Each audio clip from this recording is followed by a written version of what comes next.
Hello guys! Hello mga ka-LG! Good morning! Yan, pasyal muna dito sa ating gulayan, sa ating garden. Yan na unti-unti nang nagkakaroon ng buhay.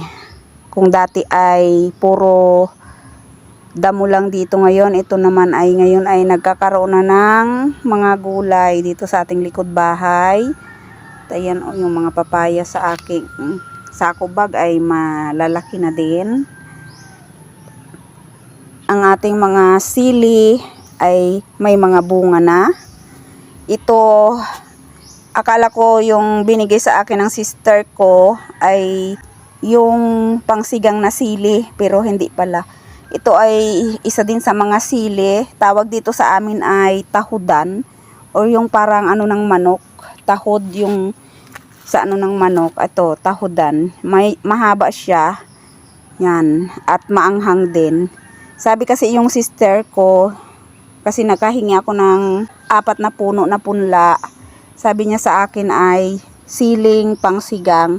Kaya yung una kong mga video, sabi ko sili pangsigang. Yun pala, yung namunga na siya guys, ay hindi pala siya siling pangsigang.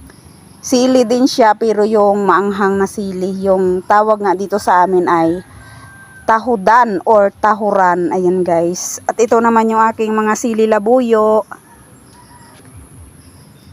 Dahil maano na sila, mataba na, pinutol ko na naman kahapon. Pinabinta kay mama sa bayan. Ayan, pinutol ko yung mga talbos nila para maibinta. Dahil super lalago na ito sila. Ayan yung iba, pinutol ko din. Yan o, para magkaroon din sila ng another, ano din, panibagong sanga. Bali ito first time na naputol, pero itong isa, bali pangalawa na ito kasi ayan o, yung una, pinutulan ko din siya pero nagkaroon siya ng mga sanga na. At mataba na ulit, kaya yan pinutol ko. Ito din o. Ganon din ito. Ayan, bali pangalawa ding naputol na siya guys. At ayan, malalago at matataba yung kanilang mga naging sanga din. Ganon din ito dito. Yan o. Kaya ayan, tinalbusan na natin para maibinta. Para may mga pangbaon yung ating mga kids, yung mga bata sa school, para may pangbaon. Ito naman, itong sili na to, sili labuyo din. Hindi ko na siya tinalbusan. Nauna ko na siyang tinalbusan dati at nagkaroon siya ng 3 sanga. Pero ayan, hindi ko na tinalbusan ito. Pinaalago ko na lang. Dahil may ano na siya guys, may bunga na itong ating sili labuyo na ito. Ayan o. Yan, madami na siyang bunga. Madaming bulaklak. Yan o. Yan yung mga bunga na niya. Kaya si Papa El ay may kinukuhaan na para may pang lagay sa kanyang sausawan na maanghang. Ayan. Kaya hindi natin siya tinalbusan na. Kasi sayang yung mga yung mga bunga niya. Yan o. Madami ng bunga. Itong ating sili. At itong iba, itong wala pang bunga, puro talbos pa lang, ay ayan nga. Tinalbusan nga natin. At ibinta na. Kaya ayan, libre sa baon ang mga kids. At ito namang aking mga sitaw. Yan yung mga sitaw ko na tanim din dito sa gilid nitong aking inano na mga sako bag. Yan guys, at may mga bunga na din. Yan o, may bulaklak na itong aking isang sitaw. Ayan yung isa. At syempre, yung iba may mga, ayan o, may mga bulaklak na din. Halos lahat ng dahon niya ay may mga sumisibol na mga bulaklak. Ganon din dito guys. Ayan o, may mga ano na din o. Yan, may bulaklak na din. May langgam. Kailangan pa natin isprayan sila ng sibin or bawang. Yung binawad ko na bawang para maalis yung mga langgam. Yan. Dito naman, ayan o. Diyan na sa mahaba na yung mga gapang nila. At may mga bunga na din. Yan. Dito sa side na ito. Yan o. Yan guys, may bunga na oh. Yan. May ano na, yung bulaklak niya ay na munga na. Pero maliit pa. At saka ayan oh, mayroon pa dyan oh. Ganon din dito. Ayan oh. May mga ano na din. Papunta doon sa taas oh. Yan, papunta dyan sa taas. Mahaba pa yung kanyang gapang.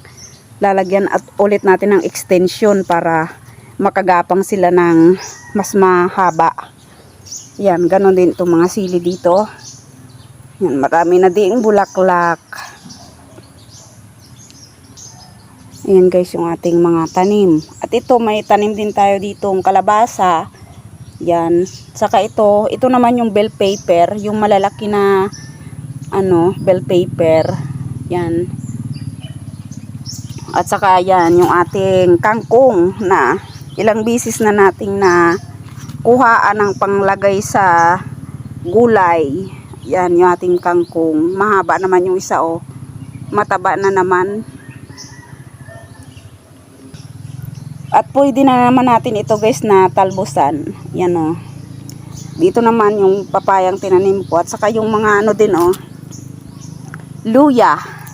Kaso itong mga luya ko konti na lang. Kasi yung mga manok dati, kaya nilagyan ko yan ng dahon ng nyug para harang. Hinahalukay nila kaya nababali. Kaya yan konti na lang yung na luya. Yan, saka dito oh. Ito yung dito may bunga na din yung yung sitaw. Saka yan oh, yung aking mga ubi dyan din sa at kamuti na nakalagay sa sako bag din, ubi. Yan oh, mataba na din. Dadagdagan ko pa yan papunta doon. Yan, hindi ako makapaglinis dito ngayon o kasi panay ulan. Katatapos lang nga ng ulan dito ngayon. Ayan din yung aking papaya oh. Yan, nagkakaroon na ng bulaklak. Pero hindi mamilog-milog kaya inaano ko na sprayan siya ng bawang para parang may aphids kasi. Ayan, at sa side din na ito guys, ito din yung mga sitaw o mataba na. Ito yung kalamansi ko na yan, malago na siya. Kung natatandaan nyo yung video ko na tinanim ko siya ay walang kadahon-dahon. Yan, na parang mamamatay na. Kaya yan, tinanim ko siya, natayan ang resulta. At syempre, para hindi masayang din yung dyan, nilagyan ko na din ng sitaw. At ayan na nga yung sitaw oh. Yan.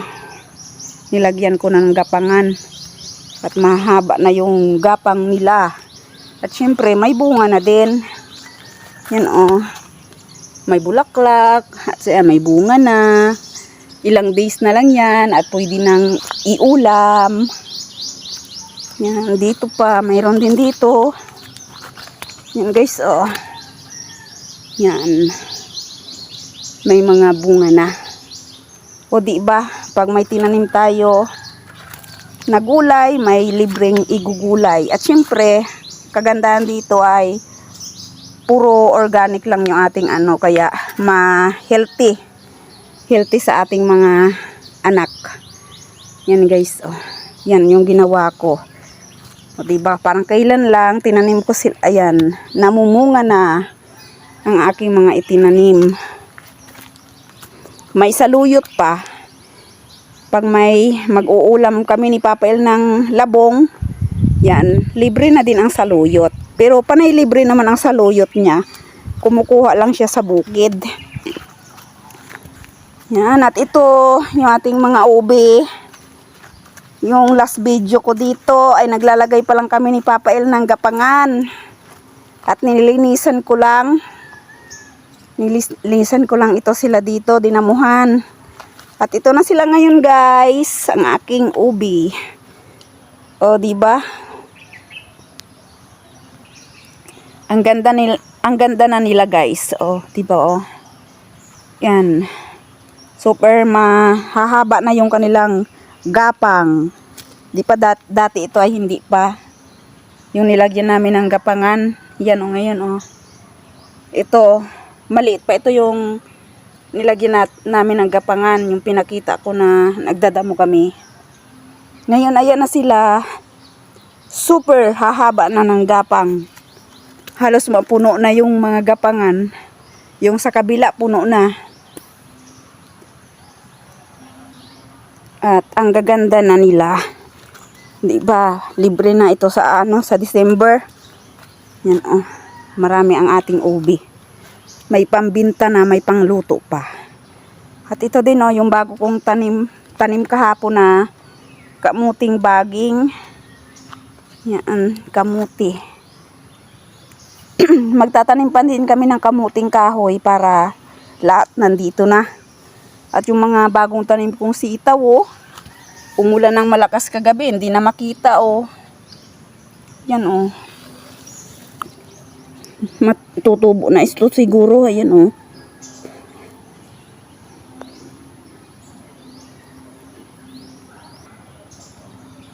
Pero masyadong malalim na siguro yung nila. Yung iba kasi na ng mga lupa dahil sa lakas ng ulan. Ayan oh. Hilira ito sila dito kaya pag tumubo ito dito maganda. Hilira yung mga sitaw. Ganon din itong ating kamote. Yan, may kukunan na naman ng panglaga si BBL. Hindi na kailangan pumunta sa bukid para doon maghukay ng kamote. Dahil dito may tanim na. Yan, natabunan talaga yung ating mga tanim na mga sitaw oh. Sana tumubo agad sila. Yan guys. Yung ating ikot-ikot dito sa ating garden. Katatapos lang umulan. Tuwa naman sila. Yan. Kasi gumanda sila lalo. Hanggang mataniman ko ito dito sila ng maraming mga gulay. Ayan guys. Thank you for watching. At hanggang sa muli. Bye-bye. And see you again. At bago tayo mag-end ng ating video, huwag kalimutang mag-like, mag-comment, at i-subscribe na din ang ating munting channel kung nagustuhan nyo itong aking video for today. Ayan, bisita sa garden. Thank you guys!